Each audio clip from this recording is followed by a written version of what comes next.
Welcome to the Time to Hire podcast. I'm Jake Paul. And I'm Will Ducey.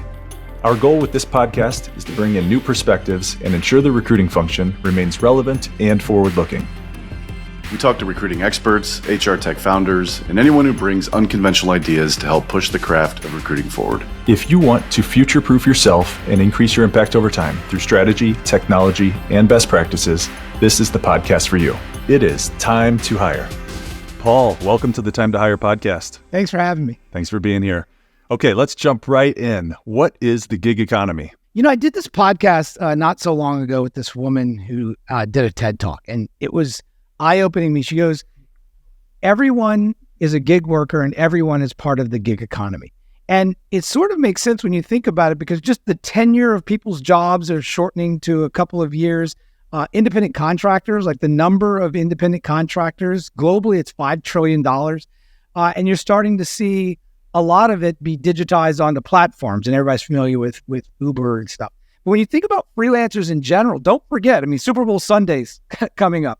Football players are free agents, right? Most of the people in your universities are on short-term contracts. And so when you think about, freelancers and independent workers, every industry that we interact with relies heavily on that type of engagement. So it's not just, designers and writers and coders on Upwork that are gig workers. And as you think about the gig worker, as you said, that's a long something that's been around for quite a while.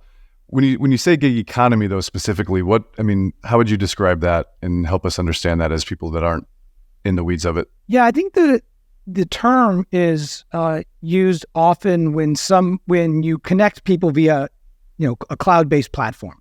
So you could, think of Uber, you could think of Upwork. There's, companies like TopTal and others that curate workers or curate talent, and then connect them with people trying to get stuff done. So the term gig economy is often referred to it using the technology. Great. Paul, you had one in one of your recent newsletters that every organization in every industry needs a gig economy strategy. How does a company even start to create that strategy? Well, first you have to realize you have a problem. So, it's interesting. People say, well, how did you get, into the gig economy? How did you start hiring freelancers? And I worked at Microsoft, and every year the budgets were being reduced as they were trying to find efficiencies and, X% reduction on your budget. But the requirements of the business and what you were being asked to do didn't change. In fact, it increased because there were more products. There was more happening, and you were being asked to do more. And our traditional model was, well, hire a bunch of people. Well, we weren't hiring tons more people because the budgets were relatively flat in that area. And the contracts that we had with the staffing firms or the agencies were crazy expensive. And remember, this was before the pandemic, so you had to hire somebody that could drive to the office, get a badge in, come and sit in it was a completely different environment. And so I, have, like I say in the book, I woke up one day and a friend of mine who is a serial entrepreneur said, hey, why don't you just get an assistant, like a virtual assistant? I'm like, what do I need that for? And I tried it, and it was eye-opening that there was, a person that was one click away that could provide such tremendous impact and was amazingly talented. And not only that, was unlocking my ability to do a ton of different things, spend my time in different areas, create more. If you read the book and my podcast, and everything is done in conjunction with freelancers, now in conjunction with freelancers, workflows, and AI. None of that would have been possible without leaning into the model and understanding, the hard work of starting to engage freelancers and building that system. Yeah, I was actually reading your book yesterday, and one of the things I noticed is the tide concept. You want to talk through that? Because it was actually interesting because it turns out we're doing it right now with our podcast. It's all about figuring out, okay, we're learning this on the fly. Then we realize, okay, we've got full-time jobs here. How do we sort of start to outsource some of the work, starting with, editing, but then getting into the logistical work that just the day-to-day stuff that can otherwise be done by someone else. But you want to talk a little bit to that concept? Yeah, I mean, you nailed the first part. The first thing is to taskify. So you go down. I'm a big fan of lists. In fact, every day I've got a big long list that I keep by my desk. I still use paper. There's something about crossing it out, and every day I throw it away. So satisfying. Yeah, it makes me feel I've tried to use digital tools, but the first thing is to taskify. And so when I start any project, I first write down all of the things that you need to do. And the podcast is a great example. You've got to come up with topics. You've got to do outreach. You've got to there's a ton of production that go into podcast or writing or content creation. Same for developing, code and writing, doing products, everything you do. And even if you're in HR, there's just a list of things that have to be done in your organization or for you personally. And so you write those down. And then you go and you say, well, am I the best person to do that? And I talk about writing all the time. When I first tried to write the book, I stared at a blank page for, a couple of days and didn't get anywhere until I found Scribe Media, who helped me produce the book, where they had a system and a process with freelancers and interviews and all sorts of things to help, business leaders write a book. And so, it's finding those things on that task list that you're not the best at doing, or is there a different way to do it?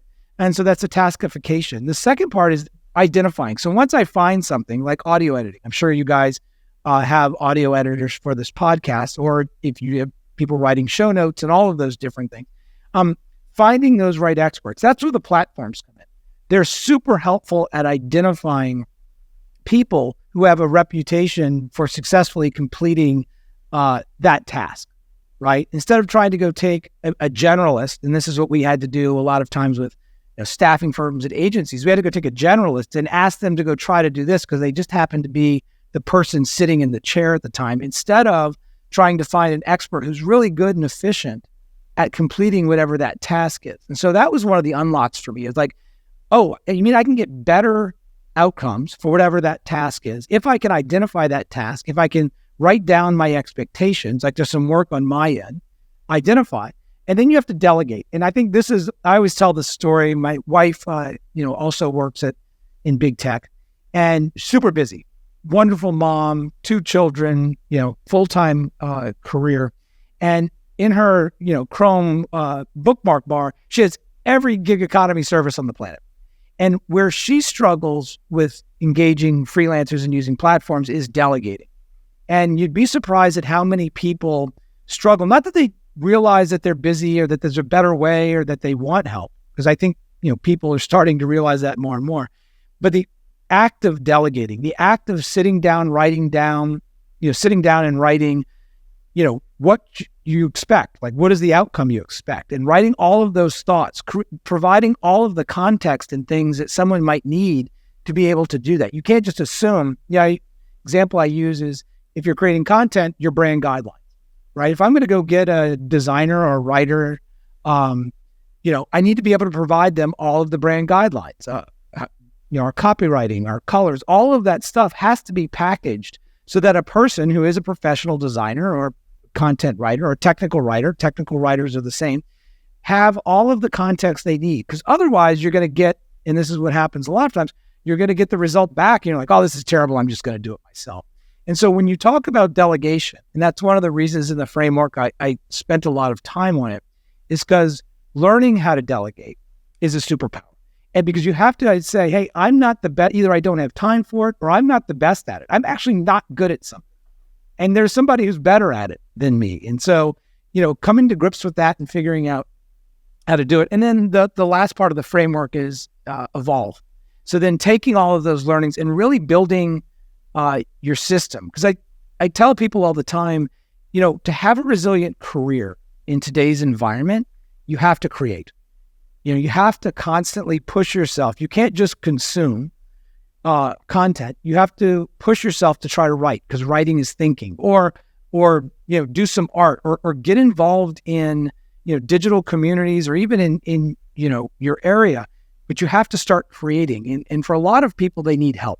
And I think that's one of the areas where the gig economy and especially the knowledge work platforms can come in, not only for companies, not only for teams, but also for individuals that are trying to stay relevant, interested, and valuable. Yeah, I think back to the delegation piece. I think that as we think about the gig workers, the gig economy, and why there's not as much adoption as one might think, because those that utilize it like you, it's like amazing, and it probably changes your day-to-day life in a meaningful way. But one of the hard things, at least for me personally as a blocker, is that context. It's like, oh shit, by the time I get the context together and explain it to them, I could have probably done it myself. So how do you sort of think through that and mitigate that as a blocker to potentially engaging with them? What's really interesting, we talked about this before the show. I have Paul GPT. So I've taken all of my content and loaded it into... Is that a custom GPT? Yeah, it's my own custom GPT. Super easy to make. You go in there and you load content and you ask us what. But like now I can just go and say, hey, provide me, I'm planning to do this with a freelancer. I want to provide them all the context, blah, blah, and you can ask it that question. You can create those briefs on the fly. So where it used to be hard to sit down, like, what does a brief even mean? Or what kind of context would someone want?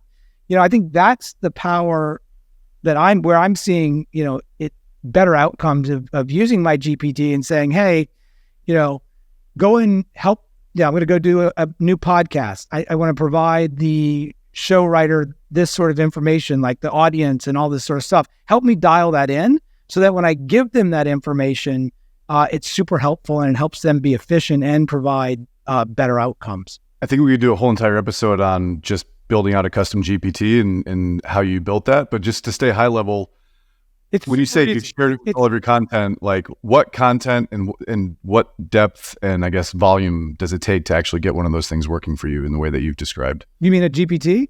Yeah. Well, first I've created before, AI, I created a ton of articles. And, one of the interesting things that I see people who are, hey, I've got some thoughts in my head. I want to get them out. I want to write something, I want to get out there and start networking or posting something on LinkedIn, but I don't, I kind of type some stuff, especially with tools like Otter, where you can record yourself talking, right? You have an idea, you have a prompt, most people when they write, and I'm sure Jake, you yourself, you have a title or you have some sort of idea in your head that inspired you to sit down and create something. And so you take that and you just start talking, so I go for walks every day with my dog. I have my headphones on and I literally fire up Otter and just start talking. I get all my thoughts out of my head. Once you have the thoughts out of your head, running that through, chat or Gemini, I think it's now called, it used to be called Bard, but Gemini, or any of these models and in better forming it and getting a framework into a flow really helps accelerate getting that idea out into the world. And you're going to see that, with all sorts of content that's being created. If you try to just go to a GPT and say, write me an article on this, you're going to be sorely disappointed. It's not going to be authentic. It's not going to be interesting. Nobody's going to engage with it. But if you figure out how to create a system and a workflow, where I'm just recording thoughts out of my head, it's now being digitized into text, it's then being used in AI, and then I now have a copywriter that will go and help, or a writer who will go and help and really kind of drive it across the line, because I'm not a writer. I appreciate, writers and the art of writing. And I still think that, professional writers have a place in a system of producing content, because I don't believe that in the short term, that authentic, engaging content is literally going to just be piped out because somebody typed a prompt into ChatGPT. Paul, I want to bring this back. You mentioned your wife works in high tech. And there is a lot of this return to the office talk now from being remote and distributed. And it's interesting, you said you even did this in one of your roles around leveraging freelancers, gig experts, knowledge workers. How do you shift the mindset into, it doesn't matter if Paul is producing the work, it matters the outputs that Paul is creating, right? Whether that's through using generative AI, tooling, gig experts, and it's more about Paul's outcome versus did Paul create this? How do you shift that mindset within companies that we see so prevalent today?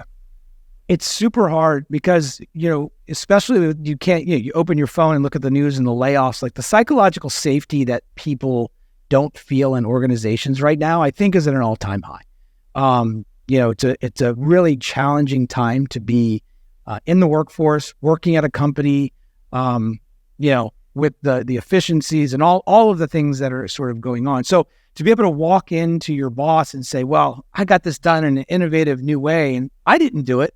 It was done through AI, or it was done through, working with freelancers, exposes that, maybe I could be replaced. And so it adds to that anxiety. I think the thing that we're starting to see in organizations, to specifically answer your question, Will, is, when a company creates at the team level, creates the ability for team members to experiment or hack or just be open about the way you're getting stuff done and make it fun, engaging, make it curious, like lean into that curiosity, it starts to break down the walls where no one feels safe. It becomes, oh, wait, hang on, we're reskilling. Like everybody talks about reskilling. Reskilling is not watching, a LinkedIn Learning episode or your latest compliance training. That's not reskilling. Working with your team to solve a problem in a new way, utilizing, new engagement models for talent, or using AI, or by the way, using AI and new engagement models for talent. That's reskilling, because it teaches you, like we talked about, it teaches you delegation. It teaches you sort of that transparency of, hey, this is how I did it. This is how my new system, I'm creating new workflows, like all of those things that are necessary for organizations and for people are done by rolling up your sleeves and trying things. And that's why, for me, a lot of it was content creation. I started creating content. I'm like, oh, wait, hang on. This is how I could do workflows. This is where experts come in. Oh, this is where AI comes in. And so I think creating that environment where everybody knows that we're creating in a new way, we're all learning together, we're sharing those things. Hackathons, Microsoft has one of the largest, I think, hackathons on the planet. And it created this environment where everybody came together from all sorts of different disciplines. You'd have a lawyer sitting next to a developer, sitting next to, a business executive, all trying to solve some problem in some unique way. And to your point, it was about the outcome. And, and that I think was very clarifying. It also is one of the ways that Satya, fundamentally changed the culture of the company. The word quote he uses is to be learn-it-alls, not know-it-alls. But, those are the kinds of things that groups need to do. And by the way, it can be done in HR. It can be done in finance. Like hackathons aren't just things that, engineering teams do with, project managers. It can be done in any organization, at the team level. As I think about, people wanting to roll this out within an organization, and as you've talked to other companies and seen, them embracing it, is it typically a top-down thing, or does it take a small team to kind of show them the success and the potential, and it almost as more of a bottoms-up scenario? Yeah, you see more often.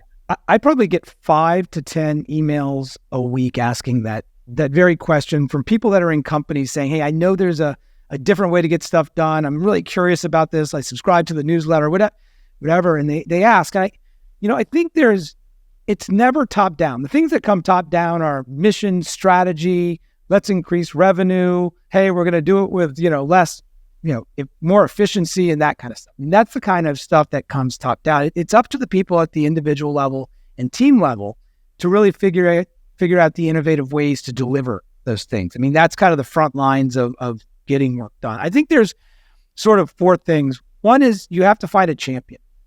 I've did a bunch of work with Upwork and some of the other platforms. And I've seen the people that work at enterprise companies that are trying to roll out these programs. And in each one of those people were sort of a champion for the idea because they knew it could deliver better outcomes. Some people believed it was a good diversity program, right? I could bring in people from different socioeconomic or racial lines into the organization to help, whereas hiring those cohorts was harder. So first you have to have a champion. I think the other thing is, get your squad. So when I decided to do the gig economy program at Microsoft, I first went and got a friend in procurement and spent time selling them on the idea. Say, hey, I'm going to need your help. I got a friend in legal. I said, I'm definitely going to need your help. And I got somebody in HR saying, hey, I want to make sure we do this in a responsible way so that it doesn't feel like it's, something that's trying to replace a bunch of people, but it's a way that a new tool, a way of getting work done that we're going to integrate into the team. And, we had twice a month, we sat down and had lunch and kind of moved the program along. But I think it was that approach so that everybody on that team could go to their bosses and say, hey, look, we're doing this responsibly. We have all of the things in place to make sure that our IP is protected. We have all the things in place to make sure that we're not running into classification issues. We approve the types of projects that are good for this model and the types that aren't. And so we did it in a very systematic way, but we had every function represented at the table, and all of those voices were equal and helpful, very helpful. And it wouldn't have happened had that not happened. I think the other thing is to start small. Every company is using freelancers, 100%. If you go and you talk to some people, there's a gentleman I knew who ran the sales team for one of the large platforms. And he goes, if I just go and look at the email addresses of all the people that are hiring freelancers, every Fortune 500 company is currently using freelancers today. That's just a fact. Now, they're probably using it on their personal credit card or their corporate card. They're not going through the traditional, procurement funnels for contingent work and a CML, all that sort of stuff. But companies are using it today. So, one of the things I did was ask them when I started the program, hey, go tell me everybody who at the company who's using freelancers. And what I found is there were people in customer support. There were, applications that we had that had, people answering customer questions that were coming from Upwork and others. And so, find a pocket and, like I said, get that team together and do an experiment. Not all of them are successful. There's this idea that, just go use a freelancer. It's super easy. One, it's not super easy. It takes time. It takes, a systematic approach.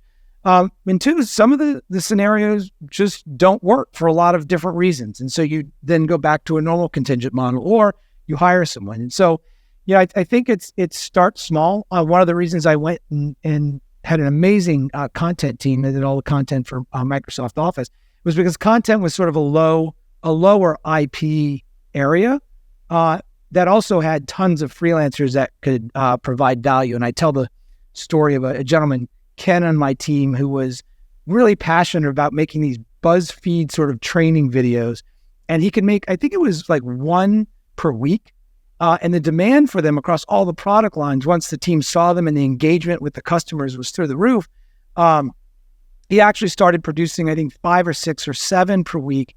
And he had a freelancer in India. He flew all the way to India to go and meet this gentleman because their partnership in creating this was so meaningful to him. I said, look, you can go as long as you bring a video. And he created this amazing video for the gig conference that we did. But he was learning, like he was first resistant. He's like, freelancers are going to replace me. It's like, no, man, everybody wants, you came up with this great idea and they want more and you just can't scale. And so, and we couldn't afford to do it under the traditional ways. And so that was a concrete example of, something and someone who was really not sure at first, but then it fundamentally changed his life and seeing them meet in India. This gentleman had never left the Seattle area. And this was his first trip international to go meet this person that had impacted his life significantly. As we move into 2024, is your company among the 65% of those who say that measuring quality of hire is the top initiative for your TA team? If so, you should know about CrossCheck. We're a hiring analytics platform that transforms all of your hiring data into insightful, actionable, and easily shareable dashboards, purpose-built for recruiting teams. Not only does CrossCheck take in your core pre-hire data, but it goes one giant step further by ingesting your data from the HR side of the house, like performance and retention. And by combining the two, we're able to help you unlock the holy grail of recruiting, quality of hire. At CrossCheck, we believe recruiting programs and strategies should be driven by actual business outcomes, not just hiring targets. Visit us today at crosscheck.com. That's CROSSCHQ.com. Paul, there are definitely generational shifts at play here. I think by the end of 2030 or at the start of 2030, 70% of the workforce is going to be made up of millennials and Gen Z. Do you think this shift in mindset where you don't need to be an employee at any one company, or job hopping as it might be considered, is this going to be company-led, or do you think it's going to be worker-led? No, Satya said something that always stuck with me, and it sort of guided me. He said, vote with your feet. And I think what we're seeing is, people are willing to stay. There is no loyalty anymore. I mean, the idea that the social contract between workers and companies has just fundamentally changed. My dad worked at Shell Oil. He was an executive at Royal Dutch, and retired with a pension and literally got a Rolex watch. So he came from that. And my grandfather the same. Like, was a third generation company man. That world just doesn't exist anymore. And so first you have to recognize that has changed. And you are now more responsible for your career journey, no matter what that looks like, than ever before. Because you can't rely on this idea that a company is going to keep you to 65. In fact, in tech, I don't know the statistics, but there aren't a lot of 65-year-old people walking around big technology companies or even startup technology companies. And so if all the world's becoming technology companies, you have to start to figure out how to craft a career in a very different way. And I think, I'm in the forgotten generation, Gen X, but I think the other generations just take that for granted. Like, of course, that's how it works. And some of us are like, yeah, well, I didn't get the memo. And so we're trying to play catch up and figure it out. I have tons of people that reach out and be like, hey, I'm sort of at the end of my career. I'm 50 years old and I still got gas in the tank. I want to be relevant and valuable. What should I do? I've been applying for jobs online. I'm like, yeah, that's probably not going to work. It's not going to work the way you think it is. And so I think, Gen X and millennials to some case are trying to figure out how to navigate that. What does it mean to have a successful, fulfilling, interesting career, as you go from your 40s and 50s and even older. So I think it's the new normal, and I think we're all trying to adjust to what that means. So right now, obviously, broadly the employment rates are objectively good, but within tech specifically, allegedly, but within tech, it's not, right? There's a lot of people, there's still layoffs happening. We've gone through 18 months of layoffs within, smaller early stage to mid-market tech companies and startups. And so, and I don't want to break this down to individual recruiters just yet, but with those people who are sitting there wondering, am I going to get another full-time gig? How long is it going to be? Thinking about having them embrace this gig economy and potentially applying their own skills to this and making that their new career move, or as you said earlier, a pivot from their career. Like, what advice would you have to them for how do I even get started? How do I go explore? Is my skill set applicable to gig work? Is gig work a reliable source of income going forward as a potential, full-time or primary source of income? How would you speak to that? Three things that are really interesting in what you said. One is the employment rate. I mean, if you just go look at underemployment or, labor participation, how many people are just not looking for jobs or sitting on the sidelines because, for whatever reason, can't find a job or, lots of things are going on. And so I take that number as a sign that money is flowing through the system, but there's underlying things that are structural changes where I may have been a high, well-paid, worker, and now I'm underemployed. Well, I've still got a job. And so there's those numbers you need to go a couple clicks down looking at those numbers. I think the advice I was given in my career was always be looking. You should always be looking for, it's a gut check of like, hey, am I getting paid my worth? It's like always know your worth. Always know your worth. And so, throughout my career, I would always interview or talk to people or be networked, not necessarily looking for a job, but just trying to understand what opportunities are out there. And so the resiliency that I've been fortunate, to have so far, some of it comes from the amount of work that I put in, even when I had a good job. So the advice that I tell folks all the time is, always be networking, understand what other people are going through, how they're navigating their career, what their company and their team and their division is kind of going through. And so networking is important. To build on that though, in this day and age, and for me, I still remember when I wrote my first article on LinkedIn. This sounds crazy, but I didn't hit publish for like 3 days because I was so nervous to put like my ideas and my name out there with like something. Would somebody read it? Would nobody read it? Would somebody judge me on it? Like, Scary. And it was like this really scary thing to create. But once I did, it became this really freeing thing that's benefited me, my family, and hopefully, people that read the books and some of the content, get something from it. So this idea that you're always creating is something that for millennials and Gen X and even boomers isn't natural. Like, you weren't told to brag about yourself or go create. You were told to get a job, work for a manager, show up and be relatively obedient, and everything would be okay. Well, guess what? It's not going to be okay. So given that reality, you have to network digitally, and networking digitally, and LinkedIn's an amazing platform, is commenting on stuff, is writing articles, is putting yourself out there in a way that may be uncomfortable, but it's going to help you be resilient. And when you find your unique point of view, that's why I like the idea of walking and recording things. When you find your unique point of view, other people are going to find it valuable. But the hardest part is writing that first post, is writing that first article, and building your sort of, virtual community. I can tell you though, if you stick to it, and I started with the newsletter. My first newsletter had 20 subscribers. So excited that I had 20 subscribers. And the freelancer, Tim and I, are now on number 192. And we've done it every week. For that, I have 100,000 people that get the newsletter and, get, like you saw it and reached out to me. It keeps, I try to provide value, and that value comes back to you. But you just have to go out there and try to be helpful. Specifically within doing gig work. So I get the concept of the virtual networking, in-person networking, all that, and expanding your network, putting yourself out there. But to literally understand, what are my options? Let's say I'm a finance person. And I'm like, shit, I'm out of a job.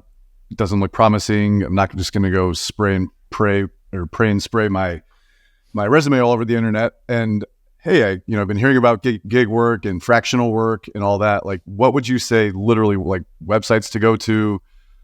Upwork is obviously a really popular one, but just as far as like informing themselves on the landscape.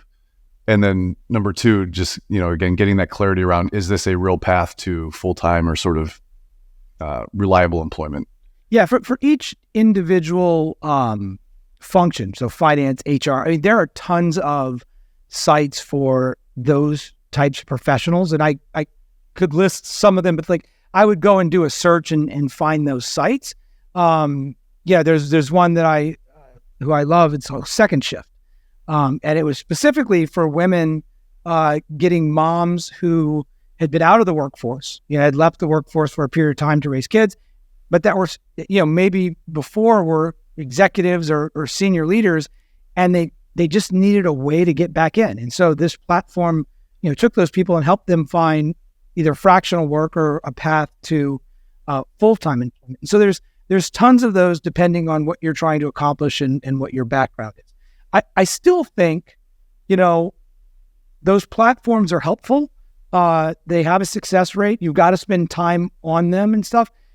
But we're all becoming our own brands. Like, we're all becoming our own marketing departments. And so I still think that even if you go to those platforms and you sign up, maybe work comes to you, but you still need to get out there and kind of, core component of it, regardless. It's not, there is no magical place that I'm unemployed, that I just go and, instead of sending my resume out to all these job bots, I go and I sign up here and now I have a part-time project. You still have to go and network and reach out to people and say, hey, if you're not meeting, let's say you have recently lost your job, if you're not just catching up, I'm not saying like looking for a job, I'm saying catching up with 4 or 5 people a week, it's going to be really hard for you to find your next opportunity. And everybody's got a network. It's funny, like you ask people, oh, I don't have, I'm like, how long have you been working? 20 years. You're telling me in 15 years or 10 years, whatever that is, you don't have a bunch of people that you've worked with at these different companies and stuff? Reach out to them, because what you're going to find is people, the loneliness epidemic in this country is, well covered and insane. People want to connect.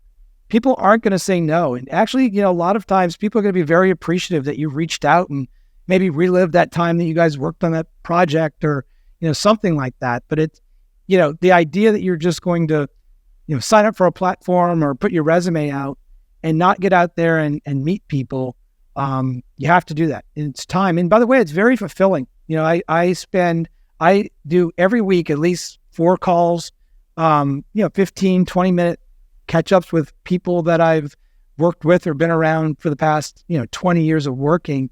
And I'm not looking for opportunities. I'm just catching up, and especially like somebody who works from home, it's a necessary part of my, professional journey.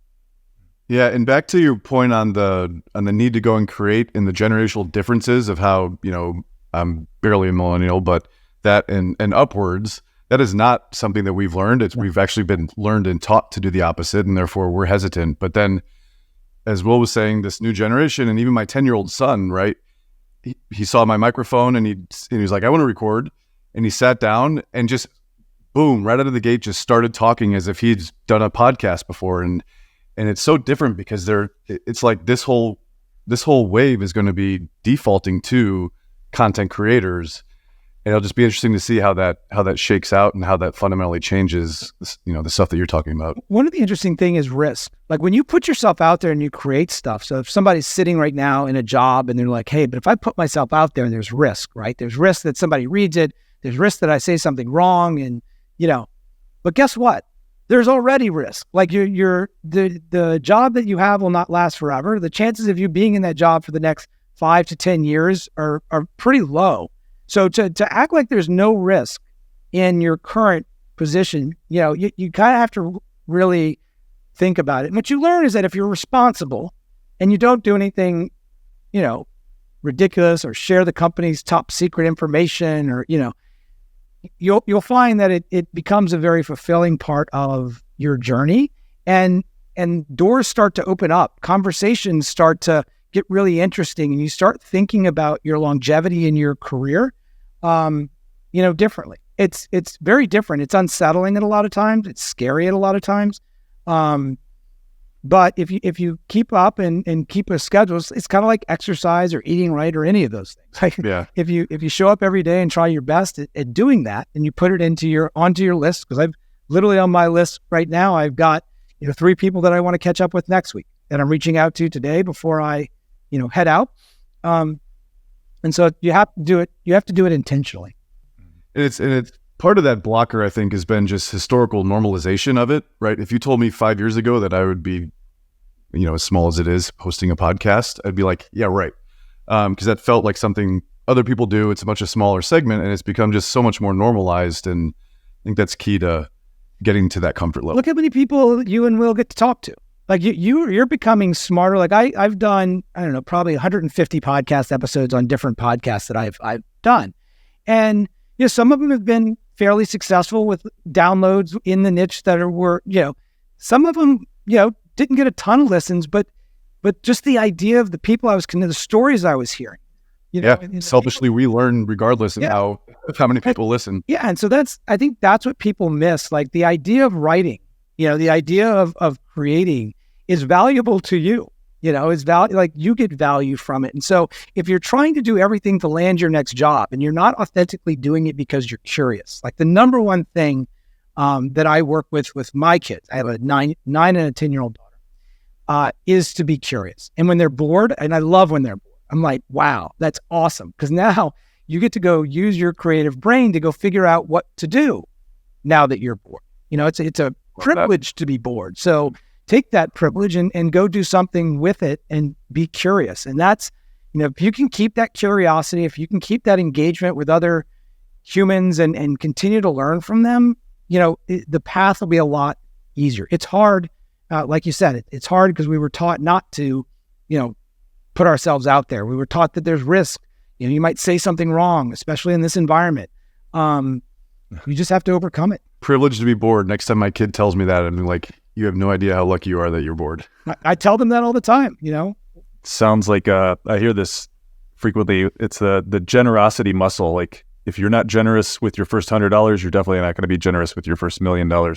And I think it's the same thing. The more we get into our career, the less we've created, the less comfortable it's going to be. So It's a good lesson for us all to create more, share more, and laugh at our 5 years ago post that we now think is ridiculous. I know, I hate when those come up every once in a while. Yeah, if I want to see, just go to my early Twitter years and see what I was talking about. It's always a laugh. Facebook in 2012 was a very different dynamic. That's right. Paul, let's shift into our last topic, which is around human-centric AI systems and how that's delivering valuable customer experiences. What would you want to start with on that topic? I remember I was watching the Super Bowl. I hate going back to the Super Bowl.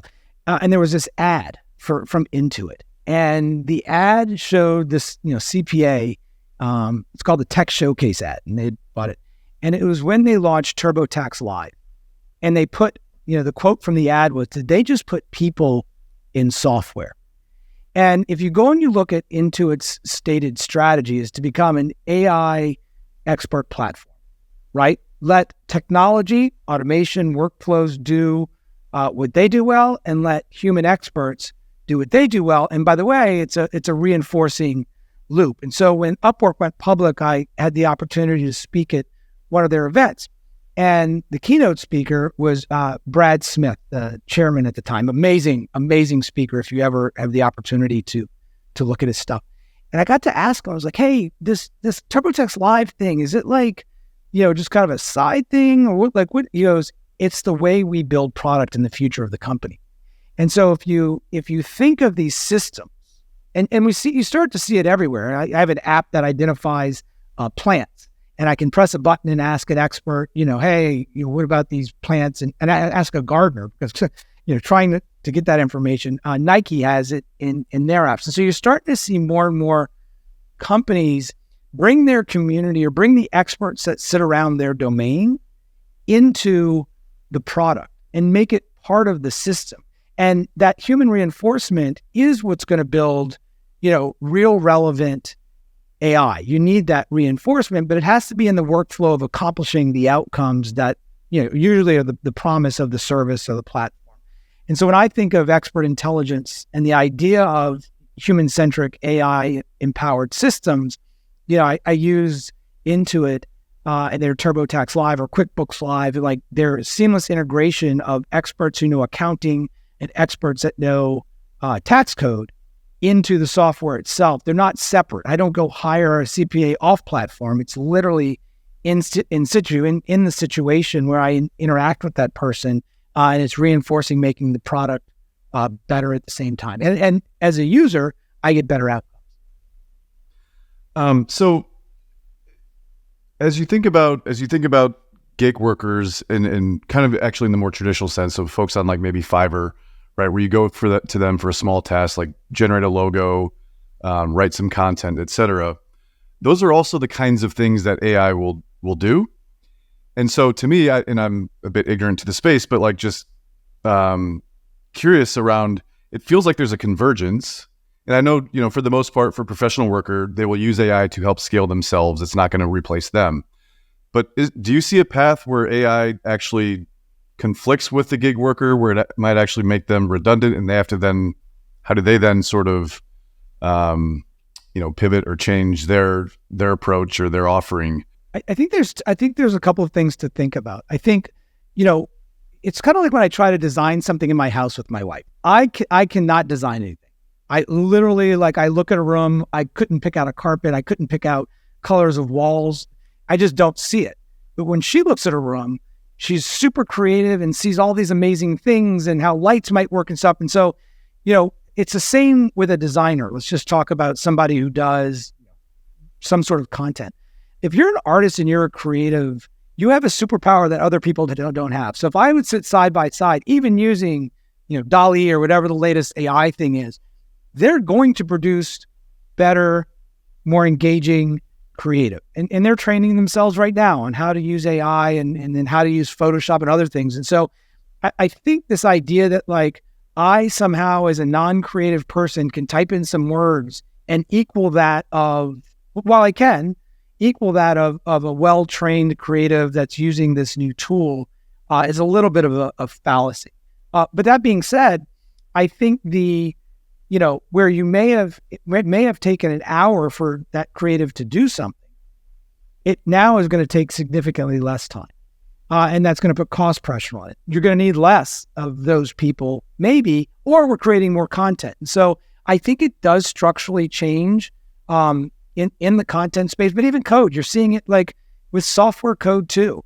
I don't think that there's this future in the next 10 years where, these people just go away, where my visual creative skills are no longer needed, or that my ability to write engaging narrative content is completely replaced by, AI. What my ability to come up with ingenious, authentic ideas is somehow replaced. It's augmented, it's made better, it's made more efficient, but for sure. And so I think that's the thing of, go back to the taskification that we talked about in my framework. You have to be able to know, like a freelancer, where to use what tool. And AI is just another tool. Engaging with an expert freelancer is another, engagement model. So you have to be able to think through that in a system, in a very systematic way. One of my favorite examples to get people excited about the future, if we think about an NBA super team, everybody's stats is known. You know what you're getting. You can think about the camaraderie of putting this team together to go win a championship. And I'm excited by the vision as we get better at using this muscle to create gig teams and pull in experts. Whatever the world throws at us, whatever we've done to ourselves as humans, there's going to be very difficult, very complex subjects that we need to tackle as a human race. And I love the idea that we have the ability to collect and find the talent that we need to bring them together to form a superhuman team, and what that looks like. So it's always one of my inspiring visions. If you ever get the chance, Steve Rader, who works over at NASA, actually runs a bunch of challenges. And NASA has a big, long history of reaching out to sort of the community or the crowd and saying, hey, help us solve this problem. He's got some great examples. He's in the book. But, they realize that, hey, we're solving like really hard problems, like sending people to the moon. And no, we're not, while we're all experts and very intelligent scientists, there's some problems where we need different perspectives. And he's got great examples of how, a violinist helped solve a certain type of challenge and problem. And to your point, you'll be surprised when you reach out and ask for help and really start to get the power of diversity of experience, all the different types of benefits that come with that. But you have to start. You have to reach out and start asking. And that's the number one thing I can leave people with. If there's one thing you can do, wake up Monday and just try a project. Try something. Use AI. Reach out to a freelancer and do a small project and see if it's a fit. See if it can help you. See if it can help you, your team, or your organization. Fantastic. Thank you, Paul. You did just answer generally our final question, which is anything that you want to leave the audience with. Is there anything that we didn't cover today that you want to make sure that we talk about, discuss, share? We'll give the floor to you. No, I just encourage people to be curious. I mean, the world is a crazy place. It's very easy to sit and doom scroll your phone and look at the layoffs. It's very easy to spend all of your time inside of an organization not feeling safe and getting caught up in the politics and things like that. And, if you can take some time to yourself and really just reconnect with what you want and, put some content out into the world, you'll benefit from the creation process. And I think you'll find that a lot of times that it's a way to network and not feel so alone and maybe get some, resiliency back into your own career, your own journey. And for anybody out there listening that likes what you're saying, wants to follow your newsletter, read your books, where can they go find you? LinkedIn's the best place. I send the newsletter out every Tuesday morning, like clockwork. So you can subscribe there. I've done the LinkedIn newsletter for a while. And reach out to me on LinkedIn. I meet with anyone for 15 minutes just to connect, because I never know how I could be helpful or what I could learn. Thank you so much. That's how we found you. Thanks, Paul. Great chatting. Take care, gentlemen.